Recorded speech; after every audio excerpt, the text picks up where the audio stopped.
Saudara, laju kasus harian COVID-19 di tanah air masih belum terkendali. Total kasus corona di Indonesia hari ini tembus 1 juta kasus. Dan sekarang kita update terlebih dahulu perkembangan kasus COVID-19 di Indonesia. Jumlah kasus terkonfirmasi positif COVID-19 masih terus bertambah.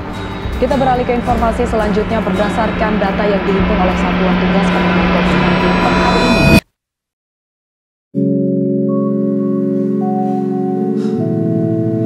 Apa yang harus kita tanggapi mengenai hal tersebut? Mungkin di antara kalian, banyak juga yang sudah bosan mendengarkan berita, cerita, dan informasi mengenai COVID. Setiap hari, perkembangan angka COVID bisa kalian lihat di akunnya Kemenkes RI. Di sini. Sebentar, saya bukan promosi mengenai akun tersebut.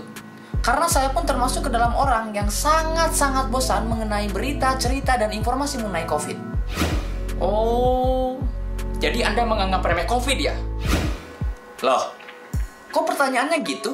Apakah bosan dan menganggap remeh itu adalah suatu hal yang sama? Beda kan? Ngerti kan bedanya apa? Jadi inti dari video ini apa? Yeay, dibaca nggak judulnya? Baca dulu dong. Udah?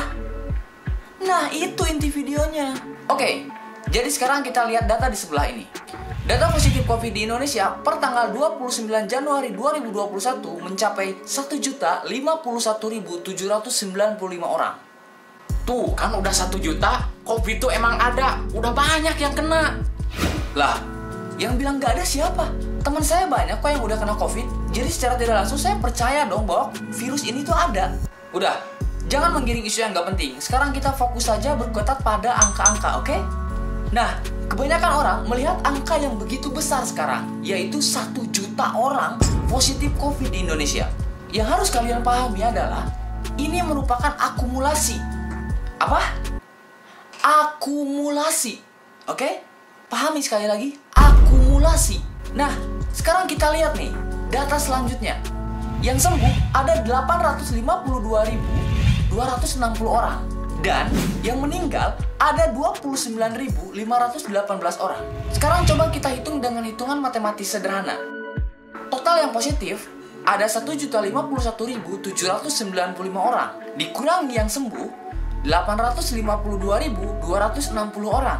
Hasilnya 199.535 orang. Lalu ini dikurangi lagi dengan yang meninggal, yaitu 29.518 orang.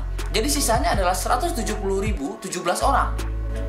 Nah, jadi menurut hitungan matematis yang sangat sederhana ini, yang positif itu cuman ada 170.017 orang. Bukan begitu kan? Coba deh kalian hitung juga. Kali aja ada yang salah. Kayak gitu kan? Tapi kan intinya yang terkena COVID udah 1 juta orang. Bener itu nggak disalahkan kok. Tapi menurut saya adalah jangan yang dibesarkan itu adalah angka 1 jutanya. Karena dengan adanya pemberitaan seperti itu, masyarakat bukan malah waspada, tapi mereka malah takut. Mereka takut melihat angka yang sangat besar. Yang ada, mereka malah stres. Buatlah pemikiran kita itu menjadi nyaman dengan hal-hal yang baik. Contohnya datanya vaksin. Itu merupakan berita baik. Ya meskipun ada yang kontroversi juga sih. Tapi intinya baiklah. Atau misalnya berita baik yang lainnya. Bukan terus-terusan seperti ini yang diberitakan. Belum lagi hal-hal yang lainnya. Pokoknya banyak lah. Tapi sekarang kita hanya fokus di angka saja, oke? Ini menurut perhitungan saya ya. Jadi kalau misalnya salah, tolong kasih tahu ya. Kalau perhitungan saya, tolong kasih tahu. Jangan malah dihujat. Kasih tahu saya lewat kolom komentar di bawah, oke?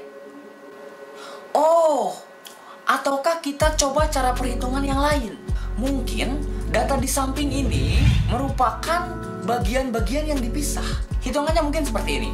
Sekarang yang positif itu ada 1.051.795 orang. Ditambah yang sembuh 852.260 orang. Ditambah yang meninggal yaitu 29.518 orang. Jadi totalnya adalah 1.933.573 orang. Malah lebih aneh kan?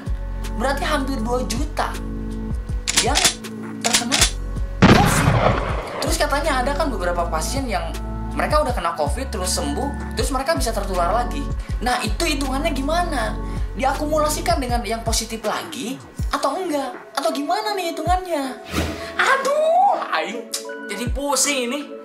Coba lebih dianalogikan lagi ke hal yang lain. Oke.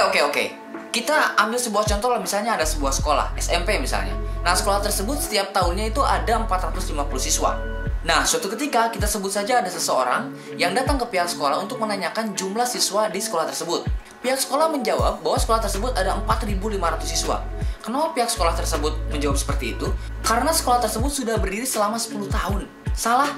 Tentu tidak dong. Kalau itu merupakan akumulasi dari tahun pertama sampai tahun ke-10. Tapi kan seseorang tersebut tidak membutuhkan informasi akumulasi. Yang dia butuhkan adalah jumlah siswa hari ini, jumlah siswa tahun ini. Karena ia misalnya mau memberikan sesuatu gitu. Bagaimana yang sisanya, yang 4.050 orang? Apakah mereka bukan siswa SMP? Jelas bukan.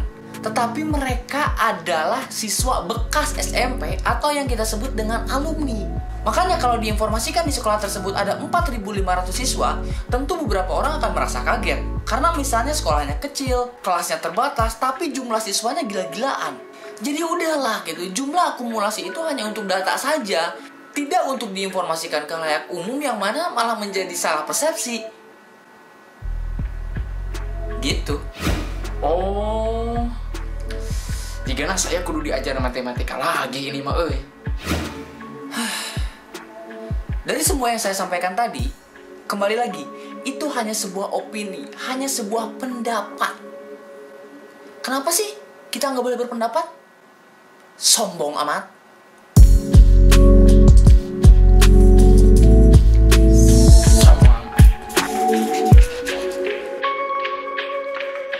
Coba lebih dianalogikan ke hal yang lain.